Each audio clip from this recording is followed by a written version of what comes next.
আমি বীর মুক্তিযোদ্ধা, আমি অমুক্তিযোদ্ধা নই। দোহার উপজেলা মুক্তিযোদ্ধার সাবেক কমান্ডার বীর মুক্তিযোদ্ধা মোহাম্মদ মহিউদ্দিনের করা সবার বিপক্ষে পাল্টা প্রতিবাদ সংবাদ সম্মেলন করে একথা বলেছেন বীর মুক্তিযোদ্ধা ও দোহার উপজেলা আওয়ামী লীগের সাধারণ সম্পাদক মোহাম্মদ নুরুল হক ব্যাপারী।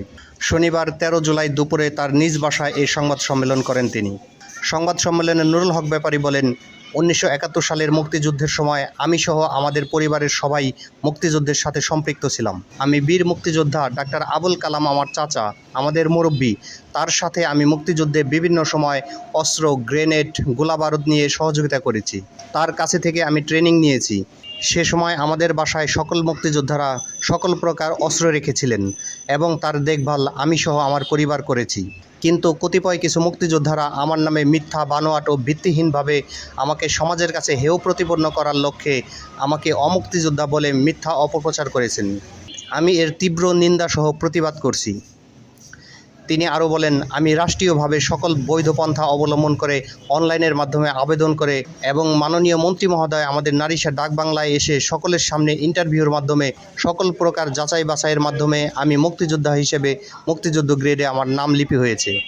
সুতরাং যারা আমার বিরুদ্ধে ষড়যন্ত্র করে মিথ্যা সভা করেছে তাদেরকে বলতে চাই, আপনারা সাবধান হয়ে যান। আমার নামে মিথ্যা অপপ্রচার চালালে আইনের মাধ্যমে এর কঠিন জবাব দেব।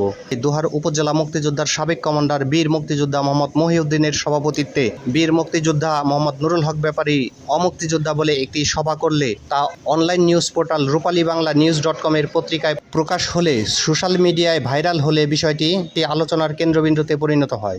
এরই প্রতিবাদে এই সংবাদ সম্মেলন করেন দোহার উপজেলা আওয়ামী লীগের সাধারণ সম্পাদক ও বীর মুক্তিযোদ্ধা মোহাম্মদ নুরুল হক ব্যাপারী। কয়েকজন মুক্তিযোদ্ধা আমার বিপক্ষে বক্তব্য দিয়েছেন।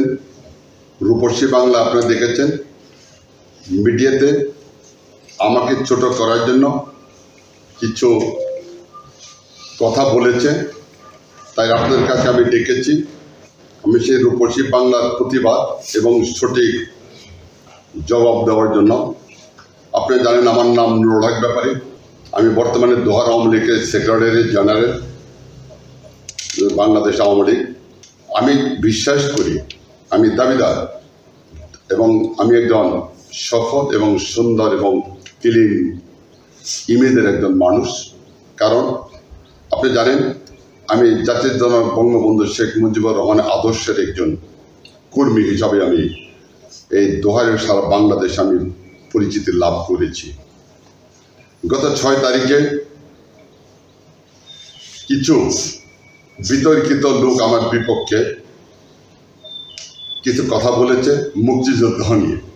আমার পাশে বসা আছে দোহার উপজেলার অন্যতম মুরব্বী, ঢাকা জেলার যিনি অন্যতম, যখন মুক্তিযুদ্ধকালীন ওনার নেতৃত্বে এই মুক্তিযোদ্ধাকে সুসংগঠিত করেছিল।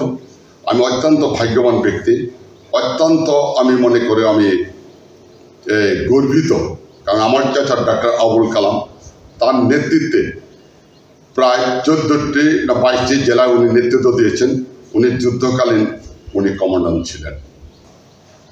তা আমি কিছু কথা বলবো মুক্তিযোদ্ধা নিয়ে। আমি প্রতিটা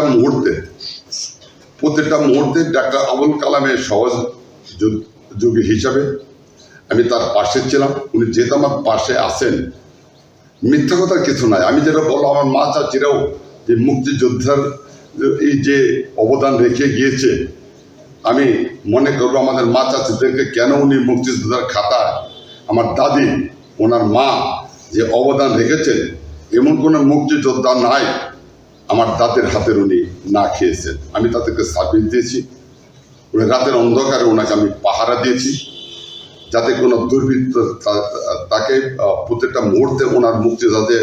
বিশেষ করে আমি যে ঘরে লেখাপড়া করতাম, আমার ঘরে আর্মস থাকতো কয়েকটা। এখানে আলাউদ্দিন ব্যাপারী আমার দাদা, ঐতিহ্যবাহী একজন ব্যক্তিত্ব।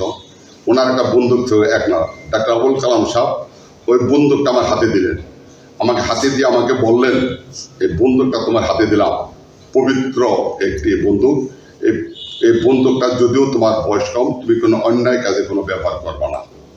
এই বন্দুকটা আমার হাতে উনি তুলে দেন।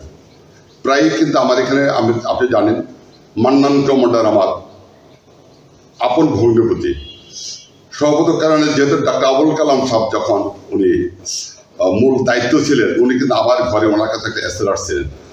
উনি যখন চলে গেছেন এসএলআরটা কিন্তু আমার কাছে থাকতেন। ট্রেনিং কিন্তু ওনার কাছে আমি নিয়েছি, মরহম মান্নান কমান্ডার। এবং আমার কথা লোকে আমি মুক্তিযোদ্ধা নিয়ে যেভাবে ওনারা কথা বলেছে, আমাকে সামাজিকভাবে হেয় প্রতিপন্ন করার চেষ্টা করেছে। ইচ্ছা করলে কিন্তু কাউকে ছোট করা যায় না।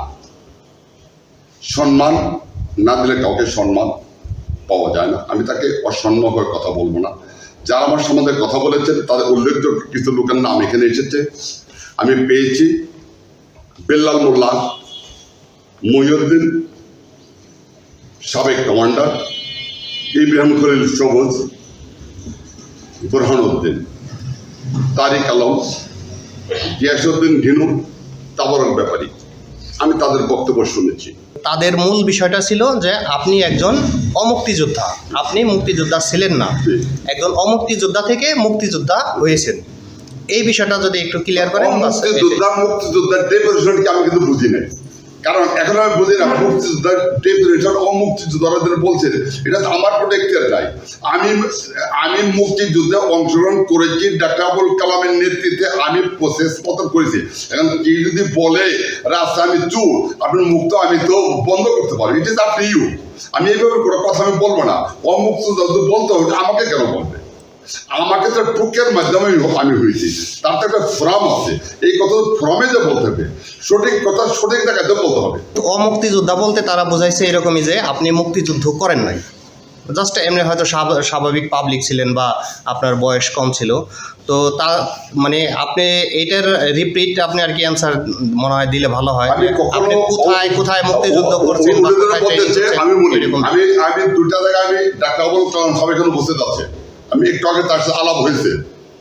এখানে আমি দুইটা জায়গায় আমি অংশগ্রহণ করেছিলাম। একটি হলো যখন নাকি এই চটান এখানে আপনার এই নদীর পাড়ে, যেটা নাকি ইসের ঘাট বলে, বুড়ারের ঘাট, যখন পাক বাহিনী যখন ওখান থেকে চলে যায়, তখন ইসব খেলাটির হাতে একটা ওনার কাছে ছিল তখন একটা এসেলা। ওইখানে উপস্থিত ছিল একটা আবুল কালাম সাহেব, ওইখানে উপস্থিত ছিল রজব আলী মোল্লা, ওইখানে ছিল ইসব খালাসি, তাবরক ব্যাপারী এবং ফরহাদ। আমি ছিলাম যখন নাকি ওইখানে ওনার ব্রাশ ফায়ার করলো। আমার এখনো মনে পড়ে, ডাক্তার সব বললেন আমাদের যে এমিনিশন এই তারপর খুলে দেওয়ার, তোর কোনো ফায়ার করিস না। তখন কিন্তু আনসার ছিল তখন ইসের হাতে, ইসব খালের হাতে।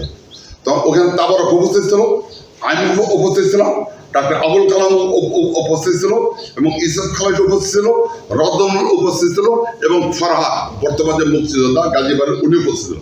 তখন আমরা কি করলাম, যখন ওরা ফায়ার করে চলে গেল, তখন যেটা আমাদের এসেলা আর একটা রাইফেল ছিল, তখন ওর গুলি ছিল আমাদের 4টা।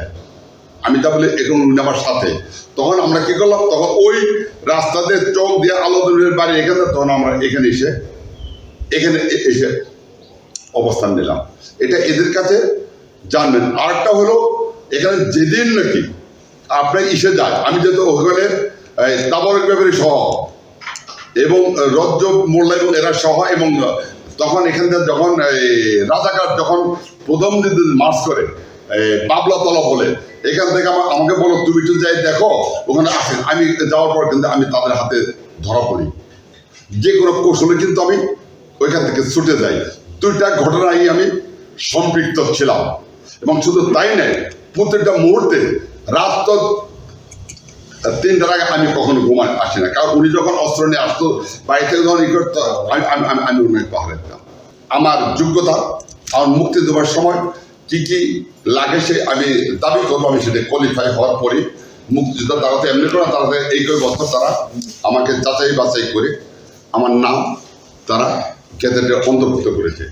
সবাইকে আমি সাবধান করে দিতে চাই, কেদিন আলটিমেটলি যদি কেউ অযথা আমার ঘাড়ে এসে পড়ে, আমি আইনের আশ্রয় নিয়ে আমি তাকে উচিত শিক্ষা আমি দেবো। আইনের আশ্রয় নিয়ে উচিত শিক্ষা আমি দেবো। আমি